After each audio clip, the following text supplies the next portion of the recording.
My name is Rena Cohen, and I'm from Bloomington, Indiana. I am Alex Nickel. I'm from California. For me, crosswords have always been a part of my life. Since I was young, my dad always solved the New York Times crossword, and I would join him and we would solve it together. The end of high school is when I started having luck publishing in other venues. So I had a couple in the LA Times, and I had a collaboration in USA Today and a couple other places. I was actually accepted to the Diverse Crossword Constructor Fellowship, which is run through the New York Times. And that led to my first publication, which is the one that came out in October. What's always inspired me with crosswords is just when you discover the theme of a crossword and you get that aha moment. That's a great answer. I would say insanity inspires me. Maybe delusion.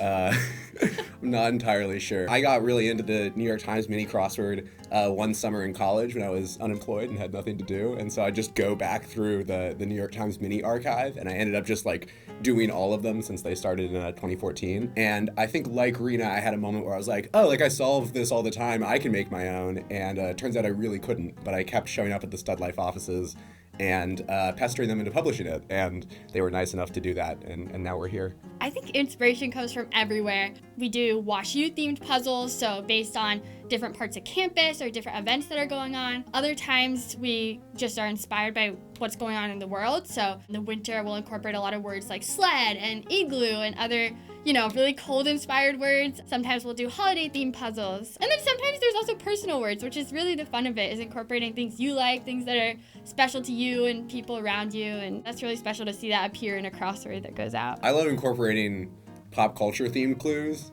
We had GNX for the new Kendrick Lamar album in the crossword that was published last week. I put Luigi Mangione in a crossword in January, so that was that was a fun one.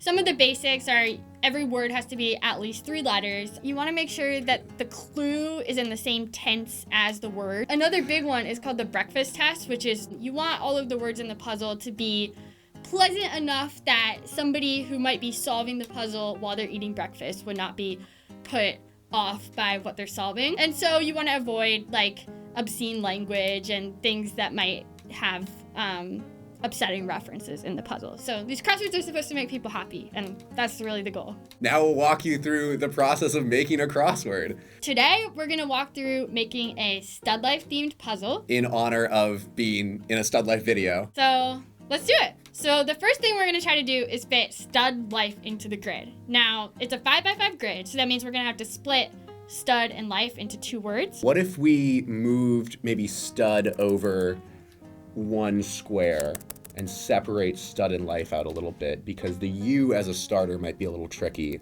Usually when you're kind of looking at words, you want to see what letters will play well together. You want to make sure you have kind of a good alternating mix of vowels and consonants. What we see here too is that, like what we were talking about with the breakfast test earlier, what's coming up right now on the autofill is urine, which we would not use that. Not a word we want to use. It is really like a trial and error sort of thing where you got to play around with it. You kind of got to get a feel of it. You could try like upset.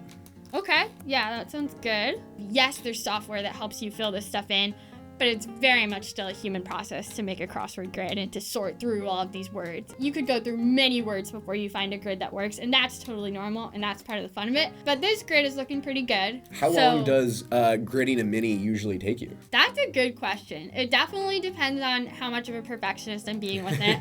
I would say the fastest to grid and clue a mini, maybe, I would say on average between 30 and 60 minutes. If you think about it like an essay where you really need to work on honing your claims and your thesis before you even start writing, and that planning process can kind of take longer than the actual writing process itself, I think it's the same kind of thing with crosswords. Once you have the grid, now you can move on to at least my favorite part, which is cluing, which is coming up with clues for the words in the grid. We can kind of start here with our theme entry, which is StudLife. Usually if we kind of break up a word, what we do is, in this case, it's with 5 down, is what Rena's typing right here. And so that kind of is like a sign to the solver that you're basically going to be solving these kind of 2 words in tandem, if that makes sense. We'll do something like village, blank, and then in parentheses we can put WashU housing. I think tours we could also do with the WashU theme. Yeah, because what is it? The Bear Ambassadors, right? Is what they're called? Yeah. Okay. So maybe what Bear Ambassadors lead Yeah. to try something like that. Perfect. And a lot of the time, too, it'll end up, you'll be doing all this research to try to figure out fun facts about a certain word or, maybe all sorts of, like, Yeah.